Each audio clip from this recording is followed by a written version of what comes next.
ஆலோசனை கூட்டம் இதுக்கே துக்ளக் நேரத்துக்கு வரலையே. ஆமா, என்னது இது? இன்னும் துக்ளக் சார காணோம். ஏங்க மந்திரி சபை ஆலோசனை கூட்டம்னா அதுல என்னங்க நடக்கும்? ஒன்னும் தெரியாதவங்களை மந்திரிங்களா போட்டா இப்படித்தான் நடக்கும். நான் கேட்டதுக்கு பதில் சொல்லுங்க. உங்களை பத்தியே பேசிக்கிட்டா எப்படி? என்னது? நமஸ்காரம். வணக்கம். வணக்கம். வணக்கம். வணக்கம் சார். வலைக்கும் சலாம் வ ரஹ்மத்துல்லாஹி வ பரகாத்துஹு. இனிமே நான் வணக்கம் சொல்லலைங்க, மன்னிச்சிடுங்க. அவர் பதில் வணக்கம் தெரிவித்தார், அவ்வளவுதான். துக்ளக் சார், நீங்க வணக்கமே சொல்ல வேண்டாம், நாங்களா புரிஞ்சுக்கிறோம். சிதாம் சிதாம் சிதாம் சிதாம் சிதாம். துக்ளக் சார், என்ன சார் இது? நம்ம முதல் ஆலோசனை கூட்டத்துக்கு எங்க 5 பேரை மட்டும் கூப்பிட்டிருக்கீங்களே. நமது மந்திரி சபையின் முதல் ஆலோசனை கூட்டமாக இதில் கலந்து கொள்ள மற்ற உதவி பிரதம மந்திரிகளை ஏன் அழைக்கவில்லை என்ற கேள்விக்கு இடமில்லை. மொத்தம் 450 உதவி பிரதம மந்திரிகளில் உங்கள் 5 மட்டுமே அழைத்திருக்கிறேன். மற்ற உதவி பிரதம மந்திரிகளுக்கு நமது ஆலோசனை கூட்டங்களில் கலந்து கொள்ள இடமில்லை. மற்றவர்களுக்கு இடமல்ல என்று கூறுவது அவர்களை கேவலப்படுத்துவது போல இருக்கிறது. இடமில்லை என்றால் என்ன அர்த்தம்? இந்த அறையில் இடமில்லை. நமது தீர்மானங்களை இங்கு சரி செய்துவிட்டு பார்லிமெண்டில் நமது அங்கத்தினர்களை கொண்டு அவைகளை சட்டமாக்கி விட வேண்டும். இதுதான் நமது யோசனை. மிஸ்டர் துக்ளக், உங்க காரியதரிசி அனாவசியமா நம்ம மீட்டிங்ல பேச வேண்டியதில்லை. அவர் ஒரு சாதாரண காரியதரிசி. நீர் ஒரு சாதாரண உதவி பிரதம மந்திரி தானே? 450 சாதாரண உதவி பிரதம மந்திரிகளில் நீரும் ஒரு சாதாரண உதவி பிரதம மந்திரி. சதப்பன் சிதாம்.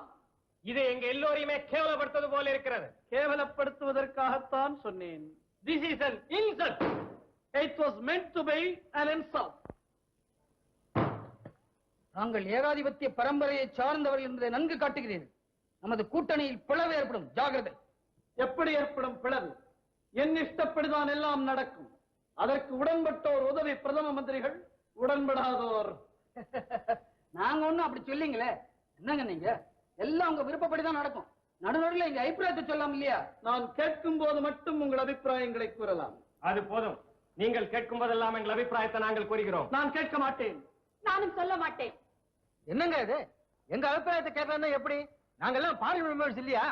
உங்கள் அபிப்பிராயங்களை கேட்டு கேட்டுத்தான் நாடு அடைந்திருக்கும் நிலையை பார்க்கிறேனே. துக்ளக் அவர்களே, நீங்கள் ஒவ்வொரு பிரச்சனையிலும் எங்கள் அபிப்பிராயத்தை கேட்டு நடப்பதுதான் நல்லது. இது குடியாட்சி, ஜனநாயகம், சர்வாதிகாரம் அல்ல. குடியாட்சி, ஜனநாயகம். ஒரே ஒரு சர்வாதிகாரி இருந்தால் அதற்கு பெயர் சர்வாதிகாரம். கணக்கில்லாத பல சர்வாதிகாரிகள் இருந்தால் அதற்கு பெயர் குடியாட்சி, ஜனநாயகம். அப்படி அல்ல. மக்கள் எங்களை தேர்ந்தெடுத்து இங்கு அனுப்பி இருக்கிறார்கள். மக்கள் முட்டாள்கள். எப்படி சார் சொல்றீங்க? என்னையே தேர்ந்தெடுத்திருக்கிறார்களே. உங்கள் அனைவருக்குமே சொல்கிறேன், என் விருப்பப்படிதான் நமது கூட்டணியில் எல்லா தீர்மானங்களும் நிறைவேறும். இதை ஏற்பவர்கள் உதவி பிரதம மந்திரிகளாக இருக்கலாம், விரும்பாதவர்கள் வெளியேறி சாதாரண எம்பிக்களாக இருக்கலாம். ஐயோ, எல்லாரும் எதையாவது பேசி மந்திரி சபையை காய்ச்சிடாதீங்க. நான் கொஞ்ச நாளைக்கு மந்திரியா இருக்கேன். வெளியேற வேண்டும் என்ற பிரச்சனைக்கு இங்கு இடமில்லை. எங்கள் அபிப்பிராயத்தை நாங்கள் கூறுகிறோம் என்று சொன்னோமே தவிர அதை கேட்டு நீங்கள் நடக்க வேண்டும் என்று நாங்கள் கேட்கவில்லை. நான் நேரத்தை வீணாக்க விரும்பவில்லை. பத்தூத்தா, இந்த 450 உதவி பிரதம மந்திரிகளுக்கும் என்னென்ன வேலை அளித்திருக்கிறோம் என்பதை சொல். ஓஹோ, எல்லாருக்கும் இலாக்கா கொடுத்தாச்சா?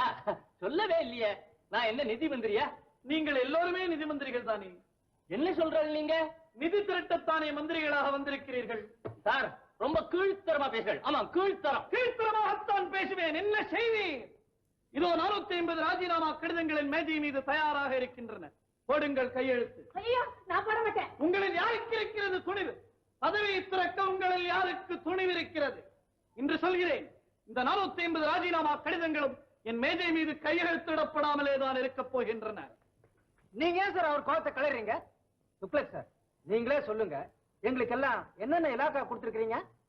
எல்லா இலாக்காக்களும் பிரதம மந்திரி முகமது பின் துக்ளக்கிடமே இருக்கும்.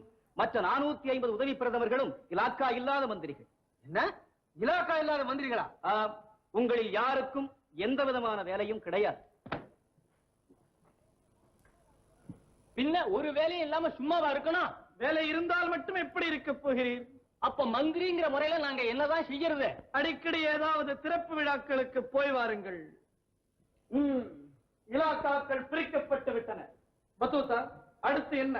மொழி பிரச்சனை பற்றி தீர்மானம் செய்ய வேண்டும். உலகாதே பத்தூத்தா, பிரச்சனை பற்றி தீர்மானம் செய்வதற்காக நாம் இருக்கிறோம். பிரச்சனையை பற்றி பேசலாம் என்று சொல். மொழி பற்றிய பேச்சு இன்று தேவையில்லை. அதை அடுத்த ஆலோசனை கூட்டத்தில் கவனித்துக் கொள்ளலாம். நமது மந்திரி சபையின் முதல் ஆலோசனை கூட்டம் இத்துடன் கலையலாம். அட